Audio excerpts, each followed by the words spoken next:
semoga firman-Nya juga memberkati ya, semua yang ada di sini Tuhan. Terima kasih ya Tuhan, semua untuk kemuliaan-Mu dan nama-Mu ditinggikan, dimuliakan atas sharing hari ini. Terima kasih Tuhan. Haleluya. Amin. Oke. Oke, jadi ya kayaknya hari ini bakal, kalau kemarin singkat kayaknya ini bakal panjang ya sharingnya lu. Enggak. Maksudnya enggak tahu sih, aku merasa poinnya banyak sih, cuman ya. Mau aku dapat tentang ini seperti judulnya, yaitu adalah heart posture, yaitu adalah postur hati. Istilahnya aku belajar dari satu tokoh ini, yaitu namanya Maria. Kita tahu Maria Ibu Yesus gitu ya. Aku belajar bagaimana hatinya dia berada di kayak di hadapan Tuhan. Terutama dia kan sebagai ibunya Yesus di dunia gitu loh. Jadi kayak aku banyak belajar dari ini. Nah, kita buka dulu ceritanya awal banget ketika malaikat Gabriel mendatangi Maria dan kemudian dia menampakkan diri untuk bilang mau ambil Yesus gitu ya. Kita buka di Lukas 1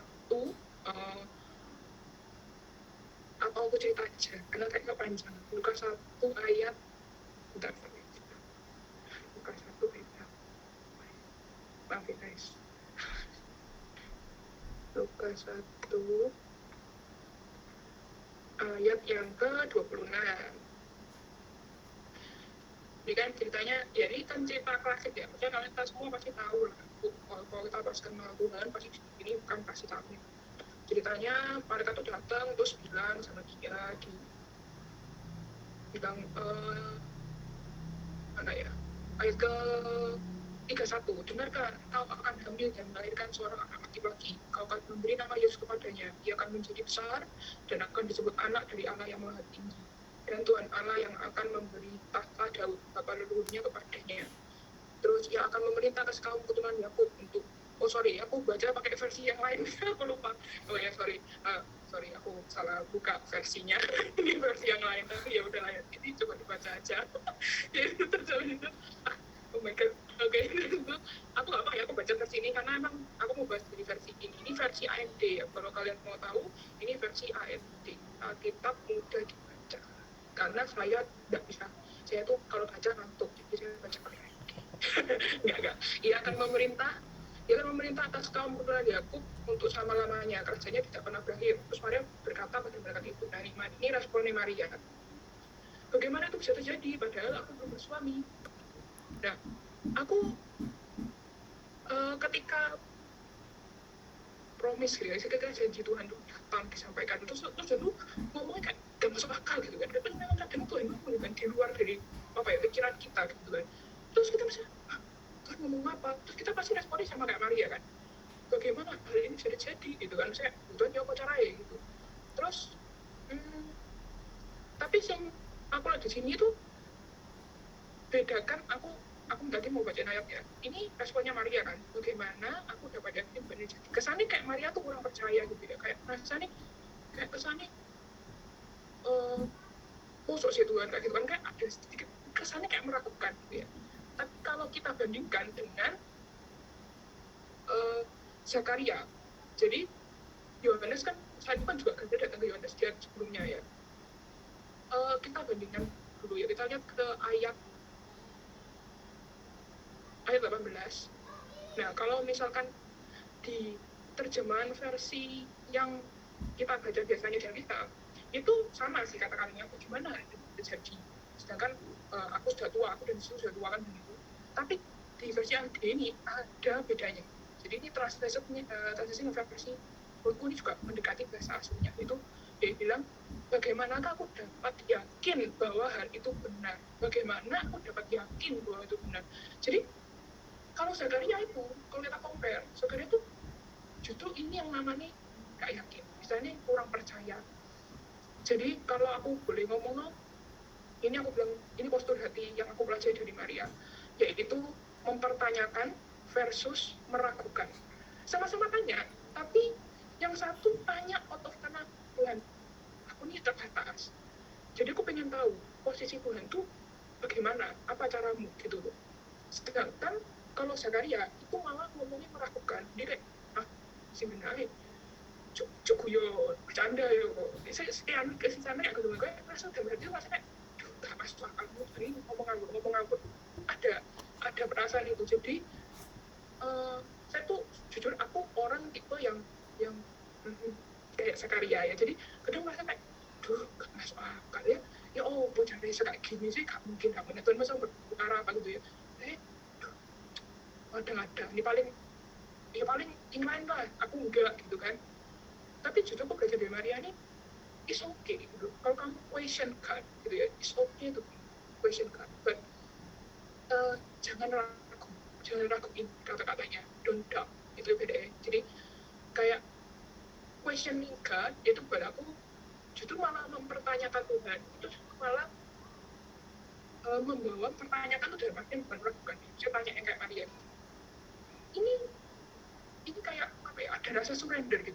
Jadi aku merasa kayak ada rasa ya apa cara itu. Jadi kan aku nggak punya jawaban nih, kan kamu punya jawaban, Tuhan sih punya jawaban nih. Aku cuma tanya ya apa gitu. Nah dengan ini itu pasti jawab gitu, dengan untuk apa ya, dengan pertanyaan Tuhan itu kita tuh malah membawa kepenalan lebih lagi, membawa kita ke dalam dengan kedalaman dia lebih lagi. Jadi buktinya apa? Buktinya dijawab gitu, ditanyain bagaimana hal ini bisa terjadi. Di ayat ke 35 jawab malaikat itu, Roh Kudus akan datang kepadamu, dan dia dijawab, see, if you ask God, you will be answered. Maksudnya kayak gitu, aku merasa gitu. Kalau kamu tanya, nggak apa-apa, Tuhan jawab, nggak usah. Mungkin ya, aku tuh bayangin gini loh, kayak ada janji Tuhan gitu ya. Terus aku tuh langsung bilang, oke siap Tuhan, oke siap, gitu ya toh. Nah, nggak mungkin kan. Sedangkan banyak kisah Tuhan itu yang sangat, kita perkataan Tuhan itu sangat nggak masuk akal. Kita mungkin nggak bisa gitu loh, untuk langsung percaya, langsung oke gitu kan. Oke, pokoknya oke. Tapi nggak tahu Tuhan mau ngatur cara pakai cara apa. Terus siapa kita tahu lah itu cara itu, ya kan? Jadi aku is okay to ask God, is okay tuh. Sometimes tuh kayak question gitu, kayak ngajuin pertanyaan pada Tuhan, asal tidak meragukan Tuhan gitu, atau tetap beriman meskipun ada sedikit keraguan. Itu poinnya. Terus yang poin yang kedua yang aku belajar dari Maria itu ada di cerita yang lain, yaitu di pernikahan di Kana di Yohanes pasal 2 begitu. Jadi kita banyak baca kitab ya hari ini, maafkan aku. Kita banyak mengenal tentang tokoh Alkitab dan bagaimana Tuhan bekerja gitu ya. Yohanes 2 ini aku ke versi yang semestinya ya, supaya aku nggak salah baca lagi. Yohanes 2 ini penandana, aku kasih bacanya cuma dari ayat 1 sampai ayat 6 saja ya. Aku bacain Yohanes 2 ayat 1 sampai 6. Pada hari ketiga ada perkawinan di Kana yang di Galilea, dan ibu Yesus ada di situ. Yesus dan murid-muridnya juga diundang ke perkawinan itu. Ketika mereka kekurangan anggur, ibu Yesus berkata kepadanya, mereka kehabisan anggur. Ini ngomong ke Yesus ceritanya. Terus kata Yesus kepadanya, mau apakah engkau daripadaku, ibu? Saatku belum tiba. Tetapi Yesus berkata kepada pelayannya, apa yang dikatakan kepadamu? Jadi ini sekarang ngomongnya ke Yesus, tapi ngomong ke pelayan. Apa yang dikatakan kepadamu, buatlah itu. Nah, dari ini, pertama, ini buat aku kayak yang pasal ini, kalau kalian baca tuh sebenarnya banyak banget aku belajar dari sini gitu. Cuman ya, aku rangkumkan saja kepada kalian gitu. Jadi yang pertama, jadi ceritanya ini gini, aku mau kasih dulu background konteksnya. Jadi kenapa kok anggur ini penting?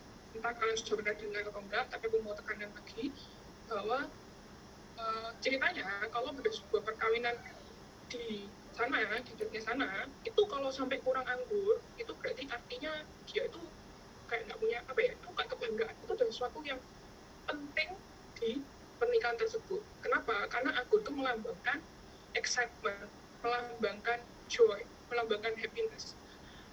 Dia tuh anggur itu melambangkan apa ya? Ya pokoknya kayak biar meriah gitu ya, biar suasananya lift up gitu kan gitu. Nah, tapi nggak ada anggur. Berarti kondisinya tuh sebenarnya di suatu, jadi kan anggapnya kayak hidup kita, terus hidup kita tuh kehilangan sebuah kayak excitement, kita jadi nggak suka kita gitu ya, kita sedih, kita merasa kita ini hidup ini di masalah kan, ini juga masalah karena kurang anggur gitu, kita jadi bikin sebuah masalah. Nah, ini yang belajar dari Ibu Yesus. Ibu Yesus itu Maria tuh tamu, ya kan? Jadi tamu datang ke pesta pernikahan. Nah, di situ ada masalah, nggak ada hubungannya sama dia sebenarnya. Jadi dia ngomong ke Yesus, itu mereka gak bisa anggur gitu kan. Jadi kesannya kayak buat aku nih, Maria ini punya hati yang peka terhadap beban orang lain. Ini yang tak pelajari. Jadi yang kedua, Maria ini punya kepekaan, punya beban, punya hati yang melihat permasalahan orang lain. Dan yang di poin ketiga adalah permasalahan ini dia bawa ke Tuhan. Jadi dia sampaikan ke Tuhan. Nah, padahal kalau kita mikir sebenarnya ya, kalau aku mikir ya, Tuhan ini kok juga kamu di pestaku gitu loh. Dan Yesus kok kamu. Nah, kok iso istilahnya gini, kamu di sebuah pesta pernikahan, kamu datang, terus kamu kayak tahu, ini gak bisa anggur. Ngomong ke siapa? Ya ngomong ke yang punya acara tuh. Ngomong aja ke yang punya acara, atau ngomong aja pelayannya tah, atau ngomong ke si punya hajatan, atau mungkin dari situ terlalu di organizer ya toh, ya gak tahu sih dari orang bagi organizer, tapi ya ngomong aja ke dia gitu ya toh, ini gak bisa anggur gitu. Tapi enggak, Maria ngomongnya ke Yesus seolah-olah Yesus pasti bisa jawab masalah ini.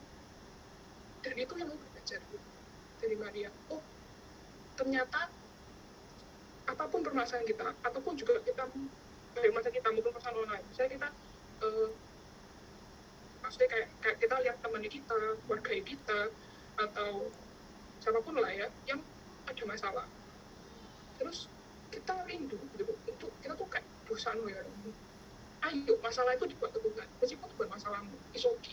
Karena itu juga yang aku belajar dari Maria gitu. Contoh kayak kalau di sini ya aku benar-benar kayak terberkati sama ceritanya si Christine kan. Jadi ya kayak gitu. Jadi kita ada masalah, kita sama-sama doa. Dan ini adalah sikap hati yang baik menurutku. Bukannya masalah kita nggak ada hubungannya kan sama kita sebenarnya. Tapi masalah-masalah misalnya kayak masalah proyek Martin sih, ya kita doakannya semoga dia mendekati gitu ya kan, berarti semoga juga. Itu masalah orang lain yang kelihatannya mungkin nggak ada hubungannya, bawa ke sumber yang benar, bawa ke sumber jawaban yang tepat, yaitu adalah Yesus gitu. Minimal kita sama-sama doain gitu.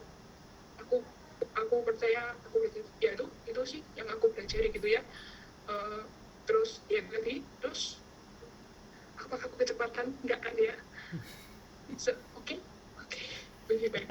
Terus sekarang poin ketiga, masuk ke poin yang ketiga. Poin yang ketiga ini yaitu dia punya yang ada orang masalah, tanyanya sama Yesus. Yang dia bawa adalah masalah ke sumber yang paling tepat, yang mungkin tepat. Tapi menurut zaman itu mungkin kayak nggak masuk akal ya kan. Di konteks ini kan sebenarnya nggak masuk akal. Ngapain Yesus gitu kan? Ini loh masalah pernikahan kurang anggur gitu. Tapi ini berarti Maria tuh tahu betul kalau misalnya jawaban itu pasti Yesus yang jawab, pasti. Karena kebetulan ini kan habis sama Yohanes. Jadi dia tahu, ini juru selamat. Tapi kan sebenarnya agak aneh ya. Padahal juru selamat itu untuk yang tahu lah, pasti untuk gimana jiwa kita gitu. Jadi dia ngomong soal kurang anggur itu tadi. Kayak masalah simpel, tapi dibawa sama Tuhan gitu kan.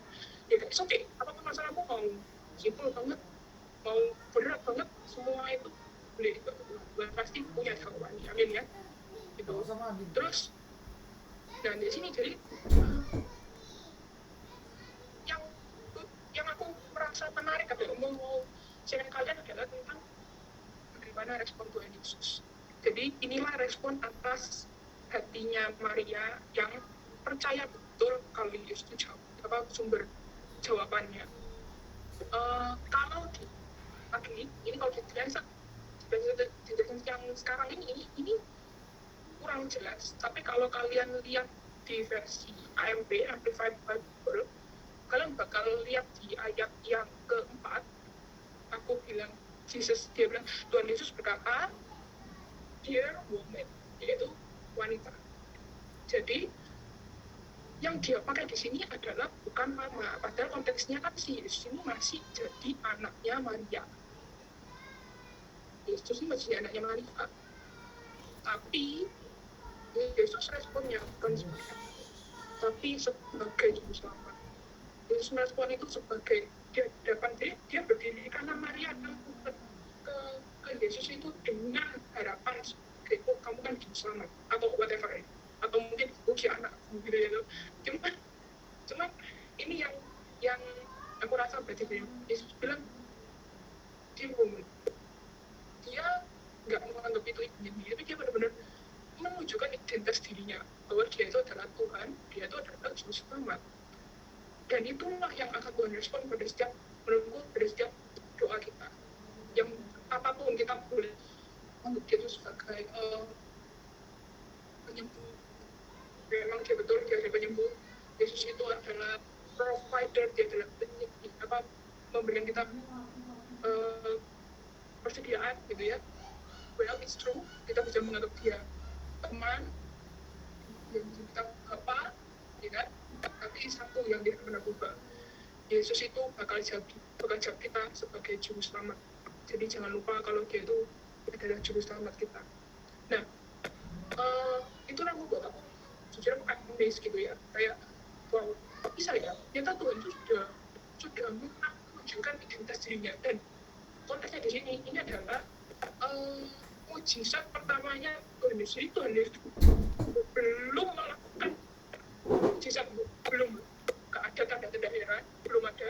Tetapi Maria yang sampai kasih ada jawabannya di Tuhan ini kayak gitu. Kayak wow, jadi kayak aku merasa kayak meskipun Tuhan itu tidak melakukan sebuah mujizat yang bukan besar di hidupku, aku percaya bahwa Tuhan tetap punya jawaban. Karena dari mujizat Tuhan itu juga sama aku gitu. Aku merasa kayak aku dapat sesuatu di sini gitu. Terus ya itu sih. Padahal ya kalau dipilih lagi ya, Maria ini kan juga istilahnya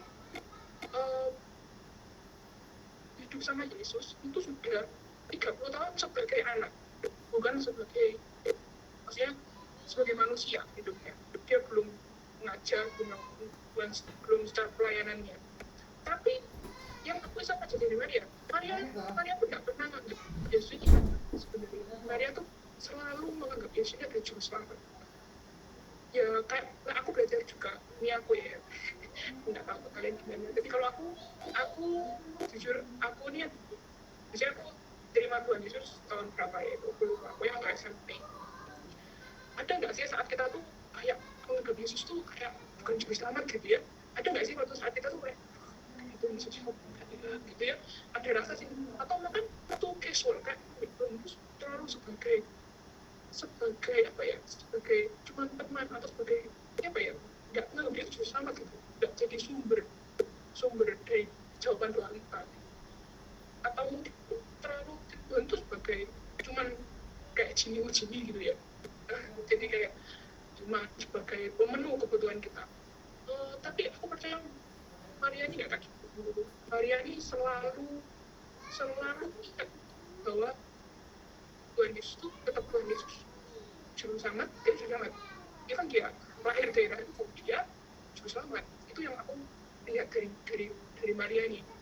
Kalau aku sendiri juga ya itu, kadang ya nggak doa, ada masalah apa, dia juga paling mari dewe gitu ya. Ya itu sih yang penting, aku harus mengubah paradigma gitu. Aku harus merubah posisi hatiku, sikap hatiku bahwa apapun masalah yang terjadi itu pasti Tuhan Yesus menyelamatkan kita, pasti, nggak mungkin nggak, pasti Tuhan Yesus menyelamatkan kita. Buktinya hari ini kan kita sudah dengar kesaksian dari ini ya kan, bahwa itu apa tadi persenta itu yang semua nggak bisa pindah terus ada kayak masalah kalau kesannya juga masa sih Tuhan bisa kayak gitu sih, kayak ada buktinya gitu. So ya itu yang aku merasa pelajari gitu ya. Terus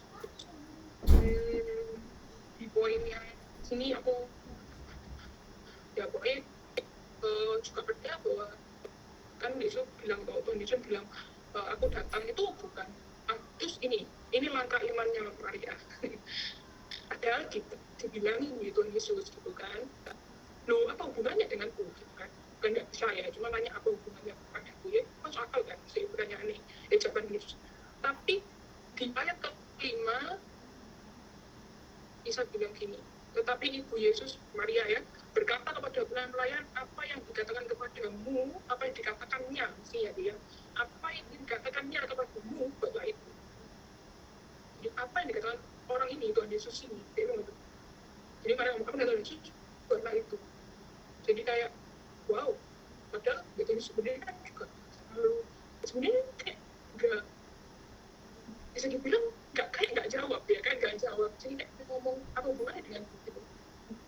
Saat itu belum tiba gitu. Tapi Maria one step lagi, dia gedor lagi, langsung ngomong apa yang dikatakan orang ini padamu kata itu. Aku merasa ini langkah iman yang kuat, yang kita harus bisa ini ya, bisa pelajari gitu. Nah intermezzo tambahan ini sebenarnya sambil sini lah kira-kira aku sama tapi aku tergerak untuk menyampaikan suaranya kurang jelas jadi itu dari tadi dah apa aku gak usah pakai muka buta pakai internetku ini bedi nggak putus-putus ini. Berarti internet ya mungkin ya. Kalau putus-putus suara kurang jelas gitu. Suara putus. Apakah sekarang baik-baik saja? Apakah masih? Soalnya wifi ku Cito dan Beko Koko, jadi nggak jauh. Kak sanggup pak. Internet dulu guys. Coba ya.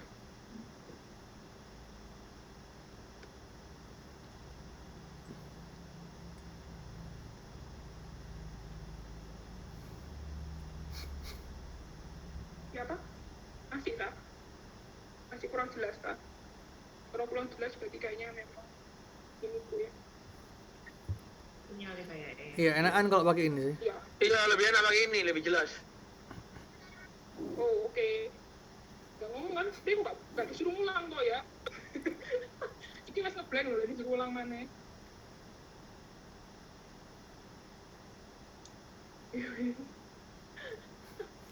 Oke. Nah, terus oke. Nah, ya aku belajar sih, kayak aku percaya lah Tuhan Yesus itu mampu apa ya, Tuhan Yesus tuh juru selamat kan aku dengan tubuh ini bukan untuk ini ya, bukan untuk apa, tapi untuk menyelamatkan jiwa kita. Itu sih aku. Nah, jadi apapun permasalahan yang kelihatannya menurut ini menurut pandangan yang kelihatannya dunia, yang kelihatannya apa yang terjadi pada kita, Tuhan itu akan menjawab sesuai dengan jiwa kita, kondisi jiwa kita. Dia tahu apa yang menjadi kebutuhan jiwa kita. Tuhan tahu apa yang meskipun masalah kelihatannya mungkin cuma segini, tapi Tuhan itu bisa melihat ke bawahnya. Tuhan itu bisa tahu, jadi Tuhan akan jawab saya itu, karena dalam juga identitas Yesus tidak pernah berubah. Dia adalah juru selamat. Apa yang dia akan lakukan, meskipun doa itu kan dijawab dengan sesuai keinginan kita atau bukan, ya kan? Aku percaya bahwa Yesus itu akan menyelamatkan sesuai dan akan menjawab sesuai dengan kondisi jiwa kita, kondisi roh kita. Yang Tuhan seperti kayak aku nggak tahu bagaimana, tapi seperti kayak eh, orang kusta, apakah Tuhan karena dia kusta, dia mungkin kusta, tapi yang Tuhan lihat itu adalah eh, kesepian dari ada dalam dirinya gitu ya, jiwa yang kesepian. Tuhan lihat itu, makanya Tuhan mau mengadakan mujizat. Sama seperti orang buta atau juga orang yang tuli, Tuhan jawab karena kondisi jiwanya yang membutuhkan, yang hancur, yang butuh pertolongan. Kayak gitu, aku percaya di situ. Nah, kelas aku mau gini, ketika aku ingat gara-gara kita cerita soal tadi ya, itu kayak ya benar bahwa apapun kita hadapi kita nggak bakal tahu masalah ini, mungkin nggak bakal tahu ya masalah itu gimana. Tapi kalau sama seperti Maria ini sebenarnya, nanti apa maksudnya dia nggak tahu apakah Maria dibilangin sama Gabriel datang, Maria kamu kan mengandung anak Yesus, tapi apa kamu tahu nanti pada saat umur 30 atau sekitar 33 dia bakal difitnah, dia bakal disesat, dicela tuh banyak orang, dia dicemooh, dia dipukuli, dia harus mengandung sekali, dan kamu harus melihat dia mati di usia 33 tahun. Apakah Yesus, apakah Gabriel tanya itu? Enggak kan? Jadi aku merasa kayak wah, pasti misalkan Gabriel ngomong itu sebuah dia pasti Maria langsung enggak mati aku usia anakku mati gitu ya, kayak masuk akal gitu. Jadi tidak bisa kita tidak bisa kita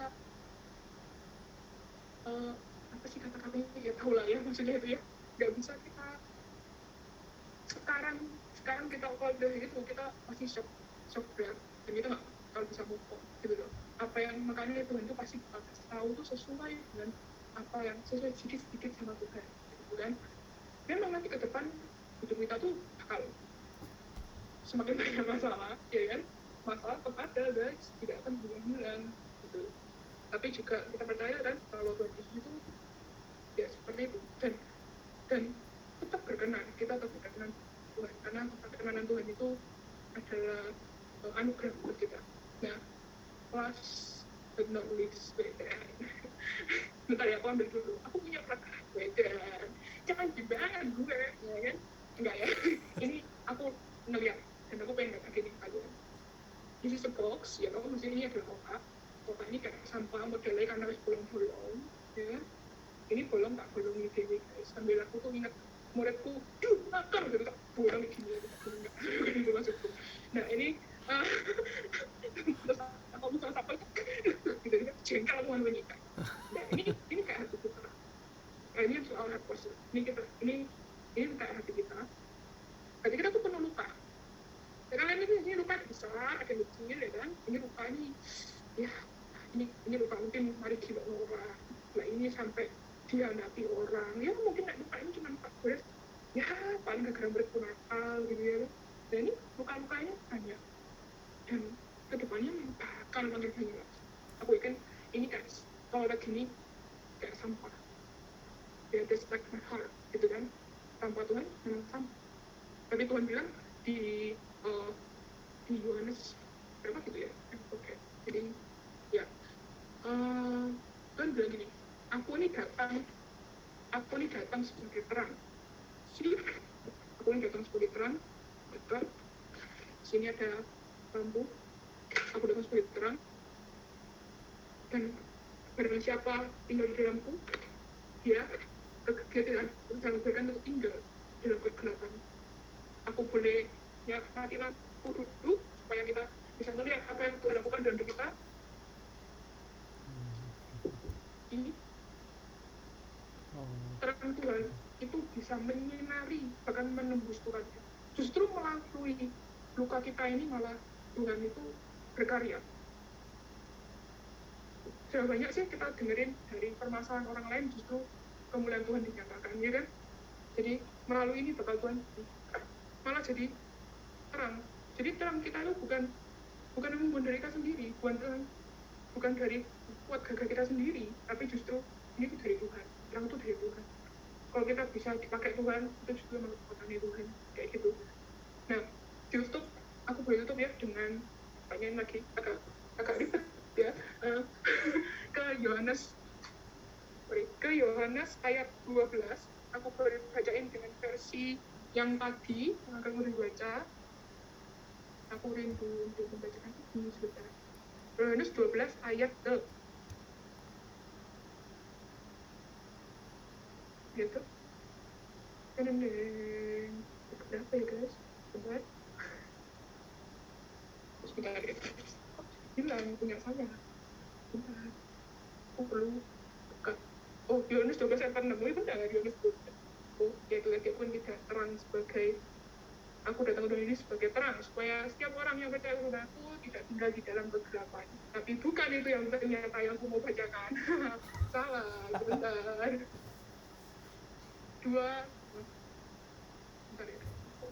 Oh, sorry, 2 Korintus 4 ayat 7 sampai 12. Ayat 7 sampai 10. Karena ini mau pasca.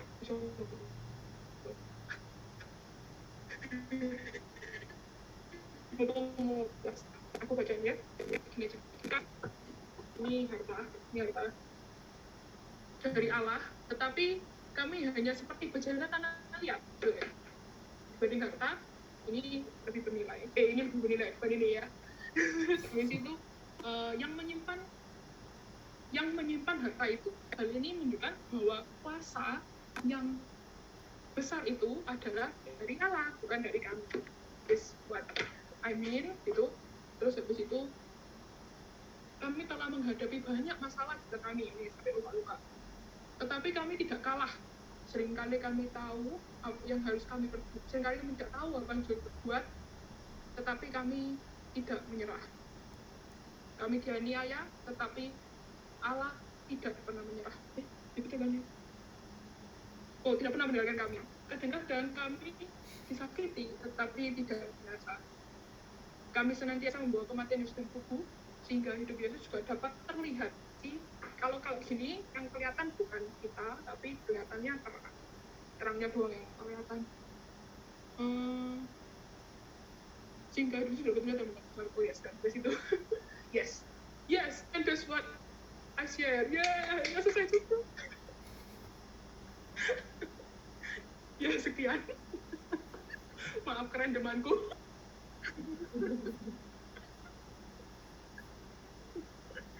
Thank you, Wally. Wow. Mantap. Niat soro ya, niat kayak gitu. Iya, enak banget. Aku ke toilet 3 kali nih. Ya, itu yang aku dapat dari toilet. Toilet 3 kali. Kayak. Ada sih mau nambahin nggak?